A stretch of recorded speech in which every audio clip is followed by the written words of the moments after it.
Alright, how do I start this video? Honestly, I won't lie to you, sometimes I know immediately what to say in these videos at the start, but this time around I am genuinely at a loss for words. I had a feeling this movie was going to leave me feeling this way, and it did tenfold and more. I won't lie, as soon as this movie was coming to a close, I did find myself getting emotional and on the verge of tears.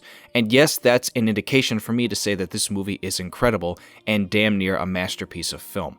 This was the first war film in almost 3 years since I saw 1917 in 2019, where I felt genuine emotions and wanted to go and cry in a corner. And hey, 1917 is my favorite war film of all time. That movie also made me cry, and here with All Quiet on the Western Front, the reign of World War I movies reigns on yet once again. The book that this movie derives from is one of the most well-recognized war books in all of history, telling the story of the war and the toll it took on the people who fought during it. There have been 3 movie versions of this book, the original American version from 1930, of which I first saw in history class in middle school, a 1979 American version of which I have not seen, and here now with the first German telling and German-made version in 2022. I have to say, since the book is told from a German veteran of the war, it feels so right for this film to actually be told and spoken through the German language and an entire German cast and crew. As a matter of fact, when it comes to the cast, the only actor here who most will recognize is Daniel Bruhl, who plays Zemo in the MCU and has been in plenty of other films. He's really good in the movie, even if it's only in for a few scenes. This story follows Paul, who is played by a very, very good actor who I'm not familiar with, but with what he goes through in this film, he proved he is among some of the best performances of the year. It follows his journey as he and his friends go through the war in the final years, only to find the horrors that await them on and off the battlefield. What I love so much about this movie is that it really does showcase every aspect of what made this war so horrifying and so unbelievably intense. I think akin to this movie, and I know I'll mention it a lot, but it and 1917 really do give you just a simple story of many different people who go through different journeys during those years leading up to when it was finished. You see the British side with 1917, and here you see the German side with All Quiet on the Western Front, and both sides equally were terrifying in their own ways. Again, I know I've said it a lot at this point, but this movie really at its core is a horror film conceived inside of a war film. I love how this film's musical score also highlights that impressively. While also not as good of a score as a film like 1917, it still gave you every feeling of what it was like during that time.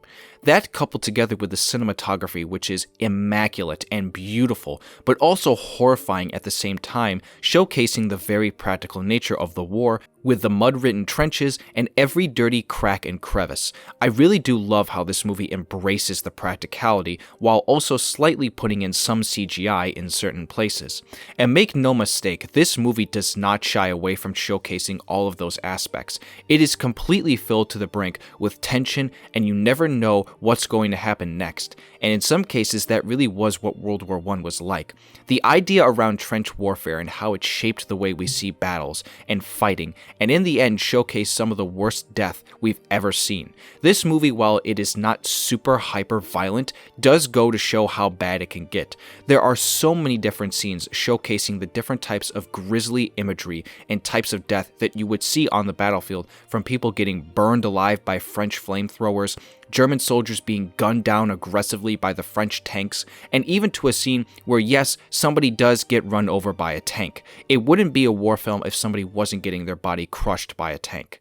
This movie doesn't give you time to breathe, even when there isn't fighting going on, which for the most part I am happy that this film does a lot of to include, which are these scenes between our characters just talking to each other about the war or about their lives and where they could be if it wasn't happening. All of these scenes are very well directed and very well written, since I can also imagine that they were probably ripped right from the book and put on screen.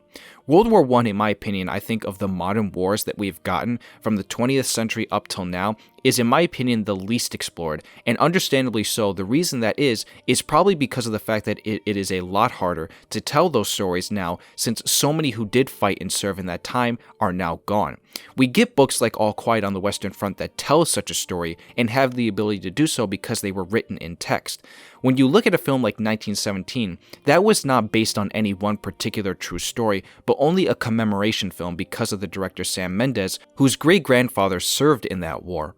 And I've seen plenty of World War I films like War Horse, which is loosely based on a true story, two very memorable films of mine that I grew up watching as a kid in Flyboys with James Franco, and The Red Baron, which tell the story of two different sides of the war from the Germans and the British and French in the dogfighting stage of the battlefield. Again, films like that I think were loosely based on true stories. And then you'll have your films like Wonder Woman and The King's Man, which I actually recently just watched, which is a fictional story told during the World War I time. So with that in mind, it's like, who knows when we'll get another magnificent World War I film again. You can only tell so many stories to the point where I feel like for some people it might get repetitive. They even say at the end of this movie that the war did not move very much at all, and sometimes only a couple of 100 meters of land is what the different sides would be fighting over. I also think it goes to show that because of my view on this film and where I stand on its incredible nature, the film did leave me emotional, like I said earlier. The last 20 to 30 minutes of this movie I think are so heartbreaking to the point where if the last 20 to 30 minutes didn't go the way they did, I think there could have been a chance I would have wanted to rewatch this movie. At the end of the day, it is a war movie, and it's not shocking knowing that it left me in the emotional state, and at this point, I don't know if I'm going to find myself watching this film again for a long time just because it was that powerful and moving. 1917 did the same thing for me as well, and yet, at this point, I think I've seen that movie almost 5 times now. This movie is a bit longer, which also kind of weighs on my thinking into rewatching it at around 2.5 hours. The movie, in my opinion, was never so slow to the point where I was bored, but I could understand where some might think that it had slower parts and would make them want to skip forward to the action. But of course, for me, I would highly not recommend that, as you'd miss a lot of the story beats and the great conversations that are taking place between our characters. And I'm sure at this rate, if I would be asked which version of All Quiet on the Western Front should be shown in classes as a history lesson, at this rate, I'm going to go the route and tell you that this version should be the one, because in my opinion, I think it goes to an even greater extent to showcase the true nature of the war, and also it is a more modern and updated version, showing the German side from a German perspective and not an Americanized one like you got with that original film. Of course, I couldn't end this movie without telling you guys to very much go and watch this movie when you have the time. It is a high recommendation from me, since now you can also see it on Netflix. I almost wish I could have seen it in theaters, but since Netflix got its hands on it, that's where it's got to be for now. And if there is anybody here who has seen the film already, I want to know your thoughts down below in the comments. Where does this film rank in terms of all-time war films? And where does it rank in terms of your films from the whole year of 2022? I'm sure this film will most definitely be talked about for the Oscars, so we'll probably be talking about it for a while now. If you are new to this channel and want to see more, be sure to hit that subscribe button and like the video if you enjoyed. I hope everyone here has a great rest of their weekend, and I will see you in the next one.